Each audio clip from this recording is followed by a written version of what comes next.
ಇದೇ ಕ್ರೈಮ್ ಅಂದ್ರೆ ಕಾರ್ಯಕ್ರಮಕ್ಕೆ ಸ್ವಾಗತ. ನಾನು ಉಮರ್ ಫಾರೂಕ್.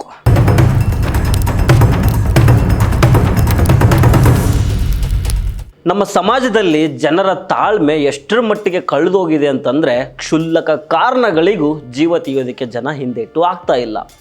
ಸಾಮಾನ್ಯವಾಗಿ ಹಳೆ ದ್ವೇಷ, ಆಸ್ತಿ ಅಥವಾ ಎಣ್ಣಿಗೋಸ್ಕರ ಕೊಲೆಗಳು ನಡೆಯೋದನ್ನು ನಾವು ನೋಡಿದ್ದೀವಿ. ಆದರೆ ಇಲ್ಲೊಂದು ಕಡೆ ಕೇವಲ 200 ರೂಪಾಯಿ ಸಾಲದ ಹಣಕ್ಕಾಗಿ ಟೀ ಅಂಗಡಿ ಮಾಲೀಕನ ಕೊಲೆಯಾಗಿದೆ. ಮತ್ತೊಂದು ಕಡೆ ದೇಶ ಕಾಯ್ತಾ ಇದ್ದ ಮಾಜಿ ಸೈನಿಕನನ್ನೇ ದುಷ್ಕರ್ಮಿಗಳು ಬರ್ಬರವಾಗಿ ಕೊಲೆ ಮಾಡಿದ್ದಾರೆ. ಈ ಎರಡೂ ಭೀಕರ ಪ್ರಕರಣಗಳ ಸಂಪೂರ್ಣ ಡೀಟೇಲ್ಸನ್ನು ನೋಡ್ತಾ ಹೋಗೋಣ. ಆದರೆ ಅದಕ್ಕೂ ಮೊದಲು ನೀವಿನ್ನೂ ನಮ್ಮ ಚಾನಲನ್ನು ಸಬ್ಸ್ಕ್ರೈಬ್ ಮಾಡಿಲ್ಲ ಅಂದರೆ ದಯವಿಟ್ಟು ಸಬ್ಸ್ಕ್ರೈಬ್ ಮಾಡಿಕೊಳ್ಳಿ. ಹಾಗೆ ಈ ವಿಡಿಯೋವನ್ನು ಕಡೇ ತನಕ ಮಿಸ್ ಮಾಡದೆ ನೋಡಿ. ಬೆಂಗಳೂರು ಗ್ರಾಮಾಂತರ ಜಿಲ್ಲೆಯ ದೊಡ್ಡಬಳ್ಳಾಪುರದಲ್ಲಿ ಕೇವಲ 200 ರೂಪಾಯಿಗಾಗಿ ಒಂದು ಜೀವ ಹೋಗಿದೆ.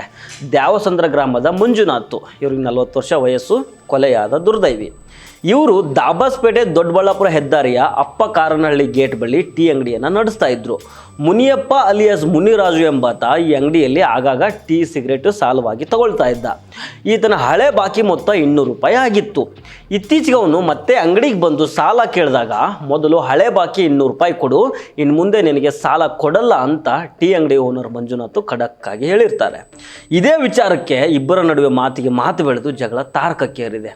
ಈ ವೇಳೆ ಕೋಪಗೊಂಡ ಆರೋಪಿ ಮುನಿರಾಜು ಪಕ್ಕದಲ್ಲೇ ಇದ್ದ ನೀಲಗಿರಿ ಮರದ ದೊಣ್ಣೆ ತೆಗೆದುಕೊಂಡು ಮಂಜುನಾಥ್ ತಲೆಗೆ ಮನಸೋ ಇಚ್ಛೆ ಹೊಡೆದ್ಬಿಡ್ತಾನೆ. ಗಂಭೀರವಾಗಿ ಗಾಯಗೊಂಡು ಆಸ್ಪತ್ರೆಗೆ ದಾಖಲಾಗಿದ್ದ ಮಂಜುನಾಥ್ ಚಿಕಿತ್ಸೆ ಫಲಕಾರಿಯಾಗದೆ ನಿನ್ನೆ ಭಾನುವಾರ ಸಾವನ್ನಪ್ಪಿದ್ದಾರೆ. ಸುಮಾರು 4-5 ಲಕ್ಷ ರೂಪಾಯಿ ಖರ್ಚು ಮಾಡಿದ್ರು ಕೂಡ ಅವರು ಬದುಕೋದಿಕ್ಕೆ ಆಗಿಲ್ಲ. ಈ ಬಗ್ಗೆ ಅವರ ಹೆಂಡತಿ ಮಾತಾಡಿದ್ದಾರೆ, ಒಮ್ಮೆ ಕೇಳಿಸ್ಕೊಳ್ಳಿ. ಯಾರೋ ಅಮಾಯಕ ಬಂದು ಹೊಡೆದಿರೋದು ಸರ್. ಅದು ಸಾಲ ಕೊಟ್ಟಿದ್ದು 200 ರೂಪಾಯಿ. ಆ ಸಾಲ ಕೇಳಿದ್ದಾರೆ ಬಂದಾಗ, ಕೇಳಿದ್ದಕ್ಕೆ ಹೊಡೆದಿದ್ದಾರೆ ಸರ್. ಟೀ ಅಂಗಡಿಯಿಂದನೇ ಆ ವ್ಯಕ್ತಿ ಹೊಡೆದಿರೋದು, ಮುನಿರಾಜು ಅಂತ. ಟೀ ಅಂಗಡಿಯಿಂದನೇ ಜೀವನ ಮಾಡ್ತಾ ಇದ್ದೆ ಸರ್ ನಾವು. ನನ್ನ ಮಕ್ಕಳನ್ನ ಹೆಂಗೆ ಸಾಕಬೇಕು ಅಂತ ಗೊತ್ತಾಗ್ತಾ ಇಲ್ಲ ಸರ್. ಇಲ್ಲ ಸರ್, ಏನೂ ಇಲ್ಲ ಸರ್, ಏನೂ ಇಲ್ಲ. ಹೌದು ಸರ್, ಕಾಸು ಕೇಳಿರೋದಕ್ಕೆ ಜಗಳ ಮಾಡಿರೋದು. ಹಿಂದೆಯಿಂದ ಬಂದು ಹೊಡೆದಿರೋದು, ತಲೆಗೆ ಹೊಡೆದಿದ್ದಾರೆ. ಪೀಸ್ ಆಗಿಬಿಟ್ಟಿದೆ ತಲೆ. ಹಾಸ್ಪಿಟ್ಲಲ್ಲಿ ಸೇರಿಸಿದ್ವಿ. 5-6 ಲಕ್ಷ ಖರ್ಚು ಮಾಡಿದ್ವಿ ಬದುಕ್ತಾರೇನೋ ಅಂತ. ದುಡ್ಡು ಇಲ್ಲ, ಅವರು ಇಲ್ಲ ಸರ್.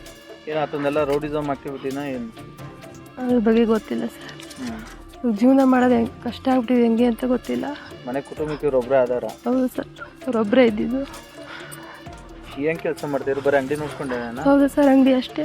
ಇಲ್ಲಿ ಅಚ್ಚರಿಯ ವಿಚಾರ ಏನಂತಂದರೆ, ಈ ಆರೋಪಿ ಮುನಿರಾಜು ಅದೆಂಥ ಕ್ರೂರಿ ಅಂದರೆ ಈ ಮೊದಲು ಹೆತ್ತ ತಾಯಿಗೆ ಚಾಕು ಹಾಕಿ ಜೈಲು ಸೇರಿರ್ತಾನೆ. ಇತ್ತೀಚೆಗಷ್ಟೇ ಬೇಲ್ ಮೇಲೆ ಹೊರಗಡೆ ಬಂದಿದ್ದ ಈತ ಈಗ 200 ರೂಪಾಯಿಗೋಸ್ಕರ ಮತ್ತೊಂದು ಕೊಲೆ ಮಾಡಿ ದೊಡ್ಡ ಬೆಳವಂಗಲ ಪೊಲೀಸರ ಅತಿಥಿಯಾಗಿದ್ದಾನೆ. ಇನ್ನು 2ನೇ ಘಟನೆ ನಡೆದಿರೋದು ಕಲಬುರಗಿಯಲ್ಲಿ. ದೇಶದ ಗಡಿ ಕಾಯ್ತಾ ಇದ್ದ ಸೈನಿಕನಿಗೆ ತನ್ನದೇ ಊರಿನಲ್ಲಿ ರಕ್ಷಣೆ ಇಲ್ಲಂಗಾಗಿದೆ. ಕಲಬುರಗಿ ನಗರದ ರಾಮ ಮಂದಿರದ ಬಳಿ ನಿವೃತ್ತ BSF ಸೈನಿಕ ರವಿಚಂದ್ರ ಖೇಡ್ ಅನ್ನೋರನ್ನ ಕಬ್ಬಿಣದ ರಾಡ್ನಿಂದ ಹೊಡೆದು ಸಾಯಿಸಲಾಗಿದೆ. 4 ವರ್ಷಗಳ ಹಿಂದೆ BSFನಿಂದ ನಿವೃತ್ತರಾಗಿದ್ದ ಇವರು ಪ್ರಸ್ತುತ ಇಂಡಿಯನ್ ಆಯಿಲ್ ಡಿಪೋದಲ್ಲಿ ಸೆಕ್ಯೂರಿಟಿ ಗಾರ್ಡ್ ಆಗಿ ಕೆಲಸ ಮಾಡ್ತಾ ಇದ್ರು. ರವಿಚಂದ್ರ ಅವರು ನೈಟ್ ಶಿಫ್ಟ್ನಲ್ಲಿದ್ದಾಗ ಖಾಸಗಿ ಜಾಗವೊಂದರಲ್ಲಿ ಈ ಭೀಕರ ಕೃತ್ಯ ನಡೆದಿದೆ. ಈ ಜಾಗದ ಬಗ್ಗೆ ಮೊದಲಿಂದನೂ ವಿವಾದ ಇರುತ್ತೆ. ಕಳೆದ ತಿಂಗಳಷ್ಟೇ ಅಲ್ಲಿ ನಿರ್ಮಿಸಲಾಗಿದ್ದ ಟಿನ್ ಶೆಡ್ ಕಾಂಪ್ಲೆಕ್ಸ್ ಅನ್ನ ವಿರೋಧಿ ಗುಂಪೊಂದು ರಾತ್ರೋರಾತ್ರಿ JCB ತಂದು ಕೆಡವಿ ಹಾಕಿತ್ತು. ಇದೇ ಜಾಗದ ವಿವಾದದ ಹಿನ್ನೆಲೆಯಲ್ಲಿ ಈ ಗ್ಯಾಂಗು ಈ ಮಾಜಿ ಸೈನಿಕನನ್ನ ಮುಗಿಸಿರಬಹುದು ಅನ್ನೋ ಅನುಮಾನ ವ್ಯಕ್ತ ಆಗಿದೆ. ಈ ಬಗ್ಗೆ ಸ್ಟೇಷನ್ ಬಜಾರ್ ಪೊಲೀಸರು ಸ್ಥಳಕ್ಕೆ ಭೇಟಿ ನೀಡಿ ತನಿಖೆಯನ್ನು ಮುಂದುವರಿಸಿದ್ದಾರೆ. ಮೃತ ರವಿಚಂದ್ರ ಕುಟುಂಬಸ್ಥರ ಆಕ್ರಂದನ ಮುಗಿಲು ಮುಟ್ಟಿದೆ. ನಮ್ಮ ತಮ್ಮರು BSF ಇದ್ದರು. ಮೊದಲು ಜಮ್ಮು ಕಾಶ್ಮೀರ, ಪಂಜಾಬಲ್ಲಿ ಡ್ಯೂಟಿ ಮಾಡಿರಿ. ಈಗ ಮೊನ್ನೆ ಈಗ ಒಂದು ಡಿಸೆಂಟ್ ಒಂದು 4-5 ವರ್ಷಕ್ಕೆ ರಿಟೈರ್ಮೆಂಟ್ ಆಗ್ಯಾರಿ. ಇಲ್ಲಿ ನಂದೂರದಲ್ಲಿ ಇಂಡಿಯನ್ ಆಯಿಲ್ ಕಂಪ್ನಿದಲ್ಲಿ ಇದು ಸೆಕ್ಯೂರಿಟಿ ಗಾರ್ಡ್ ಮಾಡ್ತಾರೆ. ಆದ್ರೆ ಇಲ್ಲಿ ಹೇಗೆ ಬಂದ್ರೆ ಗೊತ್ತಿಲ್ಲ ರೀ. ಡ್ಯೂಟಿ ಎಲ್ಲ ಮಾಡ್ತಾರೆ, ಆದ್ರೆ ಇಲ್ಲಿ ಡ್ಯೂಟಿ ಯಾರಕ್ಕೆ ಅದರಲ್ಲೇ ಬಂದ್ರೆ ಗೊತ್ತಿಲ್ಲ ರೀ. ಈಗ ನಮಗೆ ಏನೋ ಇದೇ 1 ಅವರ್ ಆಯ್ತು ಗೊತ್ತಾಗಿ ಮಾಡ್ರಾಗಿತ್ತು. ಅದು ಮಾಡ್ರಾಗ್ಯದ ಅಂತ ಅಲ್ಲುತ್ತಾರೆ. ತೆಲಕ್ಕಲ್ಲಿ ಇರೋದು ಆಮೇಲೆ ಗಾಡಿ ಹೊಡೆದಾರೆ. ಅವ್ರು ಬಿಲ್ಲಕ್ಕೆ ಒಂದು ವೆಪನ್ಸ್ ನಿಂತಾರೆ ನಮ್ಮ ತಮ್ಮನ ಬಿಲ್ಲಕ್ಕೆ. ಅವ್ರು ಸೆಕ್ಯೂರಿಟಿ ಗಾಡಿ ಏನೋ ಇದು ಮಾಡ್ತಾರೆ, ವೆಪನ್ಸ್ ತೊಗೊಂಡು ಇನ್ನೂ ಒಂದು ಡಿಸೆಂಟ್ ಒಂದು 8 ತಿಂಗಳು 9 ತಿಂಗಳು ಆಯ್ತು ರೀ. ಅದು ಡ್ಯೂಟಿ ಮಾಡೋಕೆ ಸೇಫ್ಟಿ ಐತೆ ಇದು ಮಾಡ್ರಿ. ಮೊದಲು ಮಿಲ್ಟ್ರಿಯಾಗಿದ್ದು ರೀ, ರಿಟೈರ್ಡ್ ಆಗಿ ಇಂಡಿಯನ್ ಆಯಿಲ್ದಾಗ ಕೆಲಸ ಮಾಡಕತ್ತಾರ್ರಿ. 3 ವರ್ಷ ಆಯಿತು. ನಿನ್ನೆ ಇಲ್ಲಿ ಎಕ್ಸ್ಟ್ರಾ ಡ್ಯೂಟಿ ಇರತ್ತೆ ಬಂದಾರ್ರಿ. ಏನಾಯ್ತು ಏನು ಗೊತ್ತೇ ನಮಗೆ. ನಿನ್ನ 8 ಗಂಟೆಗೆ ಬಂದಾರ್ರಿ ಸರ್. ಇಲ್ಲಿ ಇದಕ್ಕೆ ರಾಮ ಮಂದಿರ ಕಡೆ ಡ್ಯೂಟಿ ಅದ ಅಂತ ಹೇಳಿ ಬಂದಾರಿ ಸರ್. ಇಲ್ಲ ಅಂತೇಳಿ ಏನು ಗೊತ್ತಿಲ್ರಿ ನನಗೆ. ನೀನು ಹೋಗಿ ಮಧ್ಯಾಹ್ನ ಕಡೆ ಬಂದಾರಿ, ಬೆಳಗ್ಗೆ 6ಕ್ಕೆ ಹೋಗಿ. ಇವತ್ತು ಬೆಳಗ್ಗೆ ಡ್ಯೂಟಿ ಅದ ಅವ್ರು ಫೋನ್ ಹಚ್ಚಕತ್ತಾರ್ರಿ. ಅವ್ರು ಇಂಡಿಯನ್ ಆಯಿಲ್ದವ್ರಿ. ಇಲ್ಲಿ ಒಬ್ಬರು ಅವ್ರೇನು ಪೊಲೀಸರ ಏನೋ ಗೊತ್ತಿಲ್ರಿ, ಅವ್ರು ಫೋನ್ ಹಚ್ಕಿಸಿಂದ್ರೆ ಇಲ್ಲಿ ಬಾಮ್ಮ ಸ್ವಲ್ಪ ಬಿದ್ದಾರ ದವಾಖಾನ್ಯಾಗಾರ ಬರ್ರಿ ಅಂತ ಕರ್ಕೊಂಬಂದಾರ್ರಿ ಸರ್. ಏನೂ ಗೊತ್ತಿಲ್ರಿ ನಮಗೆ, ಗೊತ್ತಿಲ್ರಿ ಸರ್ ಏನೂ ನನಗೆ.